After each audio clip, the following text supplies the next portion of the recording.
शायद मोदी जी भूल गए थे पंजाब, बंगाल, उड़ीसा, हरियाणा, पश्चिमी उत्तर प्रदेश के इतिहास को। डर और खौफ ने आज इन्हें मजबूर किया है। जीत का डर, हारने का खौफ। नमस्कार, न्यूज फॉर नेशन देख रहे हैं आप। मैं हूं आपके साथ रश्मि। जाप सुप्रीमो पप्पू यादव ने केंद्र सरकार पर बड़ा हमला बोला है। बता दें कि जहां एक तरफ पीएम मोदी ने 3 कृषि कानून को वापस लेने की बात कही है, किसानों को लेकर उन्होंने कहा कि मैं अपनी बातें उन्हें नहीं समझा पाया और इसी वजह से आज मैं इस 3 कृषि कानून को वापस लेता हूं। तो वहीं दूसरी तरफ जाप सुप्रीमो पप्पू यादव ने कहा है कि आखिर ऐसे कौन से समझदार लोग थे जो आपको ये बातें 1 साल से नहीं समझा पाए और 1 साल के बाद आपको ये बात समझ में आती है और आप आज इस कृषि कानून को वापस लेते हैं। यानी कि केंद्र सरकार पर बड़ा हमला पप्पू यादव ने किया है और साथ ही साथ आईना दिखाने का काम भी किया है। बता दें कि इससे पहले भी कई बार विपक्ष की तरफ से ये बातें कही जाती थी कि जल्द से जल्द इस 3 कृषि कानून को वापस लिया जाना चाहिए, क्योंकि देश भर में किसानों की तरफ से प्रदर्शन किया जा रहा था। इस 3 कृषि कानून को काला कानून बताया जा रहा था।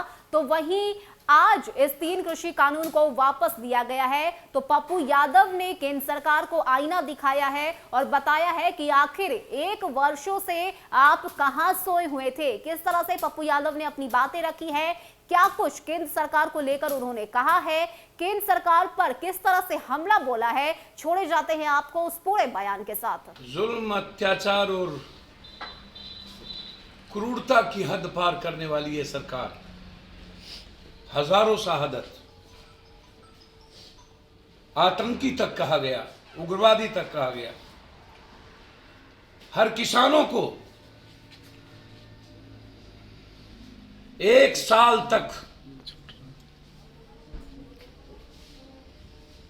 हिटलर, मुसोलिनी, जार से भी ज्यादा क्रूर मजाक किए गए। क्या क्या यातनाएं नहीं सही।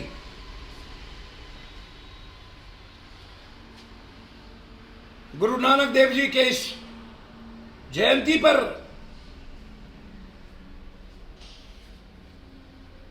जो आज क्रूर शासक ने कृषि कानून वापस लिए, यह उस शहादत की जीत है, या उस संकल्प की जीत है, या उस उम्मीद की जीत है, या उस सपनों की जीत है, वह या उस मां बहनों की जीत है जिसने हिंदुस्तान की आजादी के इतिहास में कभी 84 लोगों ने फांसी पर लटके थे। 4 बच्चे हमने जुल्म के खिलाफ चिनार में चुना दिए गए थे।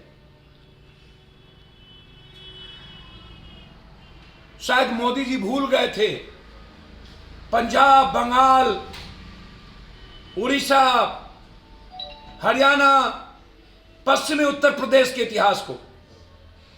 डर और खौफ ने आज इन्हें मजबूर किया है। जीत का डर,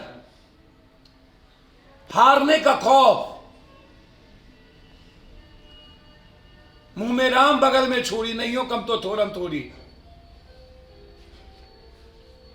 एक ऐसा प्राइम मिनिस्टर जो वोट के लिए हिसाब से जीता हो, चलता हो, वोट के हिसाब से काम करता हो। बंगाल में कुछ, असम में कुछ, यूपी में कुछ, यूपी के पूर्वांचल में कुछ, यूपी के उत्तर पश्चिम में कुछ, और इस बहरूपिये को मिटाने का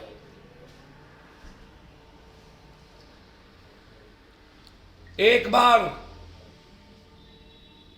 यदि नाग को आपने छेड़ा है तो उसे छोड़िएगा नहीं।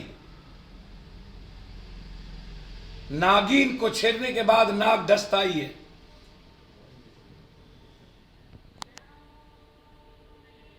यह वही नाग और नागिन वाली कथा है। इसलिए अब इस पर भरोसा नहीं किया जा सकता, विश्वास नहीं किया जा सकता।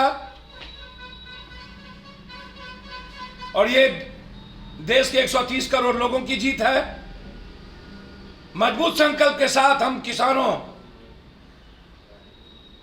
ने जो सपने देखे थे, हम आगे बढ़े हैं। ये अधूरी जीत है, हमें और भी कुछ करना है।